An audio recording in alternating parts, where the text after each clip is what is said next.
Tootie leaned back in his chair as he sipped away at a warm cup of tea. It was now winter, and nothing was better than a warm cup of tea when it was cold outside. As he sipped at his tea on the balcony, he heard the door slide open to reveal none other than Murdoc. Tootie merely continued sipping on his tea, essentially ignoring him. Murdoc's countenance held a blank and unreadable expression as he approached the balcony. His eyes looked red, puffy, and irritated, as if he had been crying for hours. Murdoc remained silent as he pulled out a cigarette, lit it, and then began to smoke, leaning against the balcony's railing for support in the process. Murdoc had not been himself since he had escaped from prison. He rarely spoke unless spoken to directly. Even then, his answers were short, voice quiet as if it physically pained him to speak. He spent most of the day isolating himself from the group, often hiding in cramped areas like closets or trunks that had initially been meant for storing instruments. His demeanor only seemed to worsen after the Desole video. 2D was unable to recall the last time he had even seen Murdoc eat anything. The blue-haired singer took another sip of his tea, feeling the warmth spread throughout his body as he studied his bandmate from the corner of his dark eye. He could sense that something was off with the green-skinned bloke. Had been for quite a while now. The once cocky and boisterous Murdoc had vanished, replaced by this quiet, withdrawn shell of a man who barely even spoke now. 2D sighed softly, setting his cup down on the small table that was beside his chair. He knew he should say something, do something to help Murdoc, but he was unsure of where to even begin. They had their differences, that was for sure. But no one deserved to suffer like this, not even a wanker like Murdoc. 2D stood up from his chair and walked over to stand next to Murdoc at the railing. He remained silent at first and just leaned against the railing, staring out at the city's skyline, the sun setting in the distance. After a moment, he turned to look at Murdoc, his dark eyes searching the other man's face for answers. What's eating you, Murdoc? You've been acting like a right miserable bastard lately. Is it because of what's happened with Keisha? 2D finally asked softly. Murdoc flinched at first, seeming surprised that 2D had even noticed him, as he shook his head, blinking back the fresh tears that threatened to fall. He took in a long draw of his cigarette, in an attempt to keep his tears at bay, which seemed to work for a bit. Murdoc contemplated if he should just open up to who he personally viewed as his closest bandmate, just be honest about his feelings for once. Part of him wanted nothing more than to do so, but the deep burning agony of sadness within the pit of his chest threatened to cause him to break down completely if he spoke too much. I'm fine. Murdoc attempted to lie, but the way his voice shook, strained, and was almost a pained whimper betrayed him. 2D's brows furrowed in concern as he listened to Murdoc's strained attempt at reassurance. He could hear the pain in the other man's voice, see the way his eyes glistened with unshed tears. 2D's hand twitched. The urge to reach out to comfort Murdoc was almost overwhelming, but he held back, knowing that Murdoc needed to open up on his own terms. Instead, 2D sighed and looked back out at the city in order to gather his own thoughts, thinking of what would be the best thing to say next. Bullocks, you're not fine. 2D gently argued with a shake of his head. And you don't have to be. Whatever's going on, whatever you're feeling, you can talk to me about it, you know? I'm here to listen. 2D then softly coaxed. I know we haven't always seen eye to eye, Murdoc. Hell, half the time I wanted to punch your bloody lights out. But that doesn't mean I want to see you hurting like this. No one deserves to be this miserable, not even a wanker like you. 2D continued after a brief pause before releasing a wry chuckle in a vain attempt to lighten the mood. He knew that he needed to tread carefully, to show Murdoc that he was there for him, without being too overbearing. It was a delicate balance, but one that he was determined to maintain. Murdoc's eyes filled with a mix of emotion, in spite of the blank expression he strived to maintain. Guilt for everything he had done wrong in the past, surprise that 2D, or anyone for that matter, had actually cared about his well-being, and lastly, fear. Fear of what? Not even Murdoc was sure, as his hand began to tremble, causing him to drop his cigarette over the balcony. As Murdoc watched the cigarette fall to the streets below, he seemed to go into a bit of a trance. Murdoc began, still struggling to bottle up a full meltdown. He thought back to how when he had been arrested, his band opted to replace him with another green-skinned man instead of busting him out of prison. His mind then trailed off to how he had been seemingly intentionally left out of the making of the Desole video. All he could think about was how happy his bandmates all looked without him. Murdoc had never felt so alone and so unwanted since his family had abandoned him as a small child. He had never felt so worthless, so unneeded, like nothing more than a burden to everyone he cared for.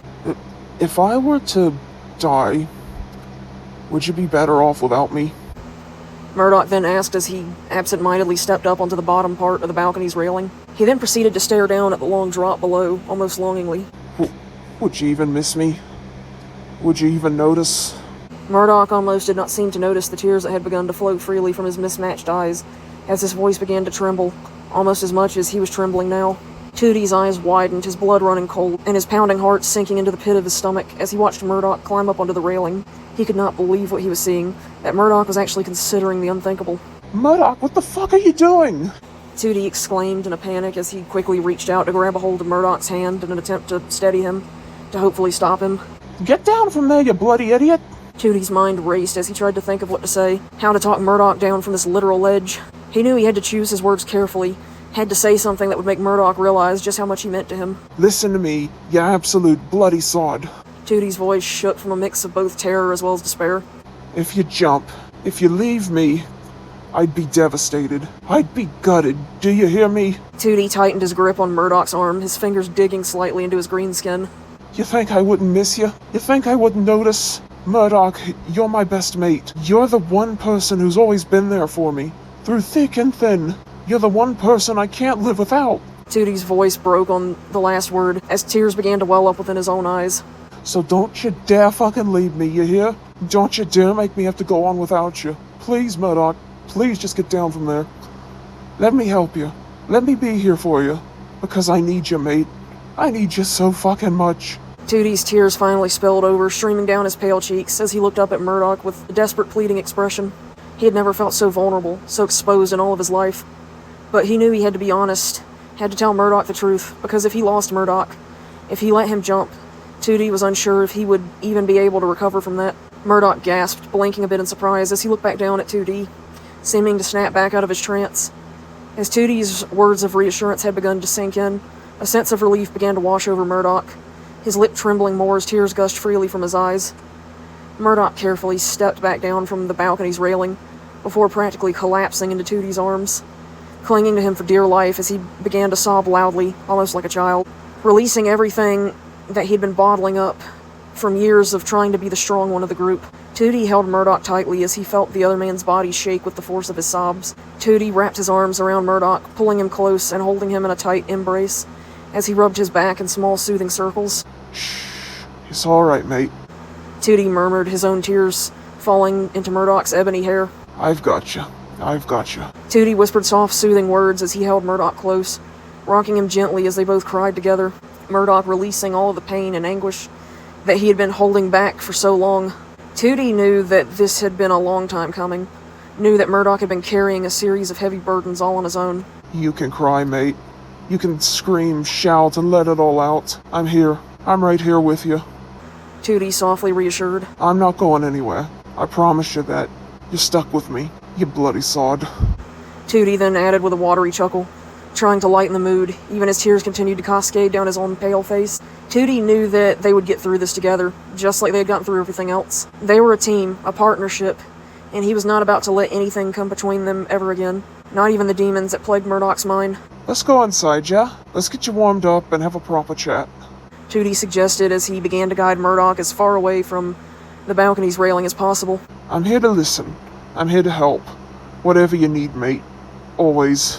Tootie kept one arm around Murdoc's shoulder as he led him back inside. Murdoc just continued to cling to Tootie as he violently cried, his body shaking from the force of his sobs as he followed Tootie. Between sobs, he would occasionally murmur a string of apologies, or something about not meaning to be so worthless, much to the further concern of 2D. Oi, none of that now, you hear? 2D scolded lightly but firmly. You are not worthless, mate. You're the most important person in the world to me, and I won't have you talking about yourself like that.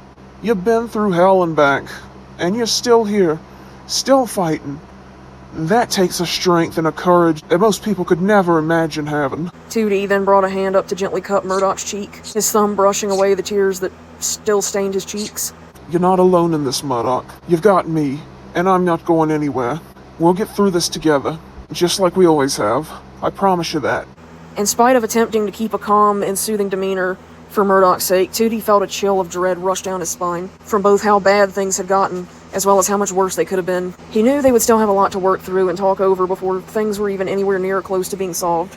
However, 2D was just relieved that he did not lose Murdoc for good, and that they had both been given a second chance to fix things.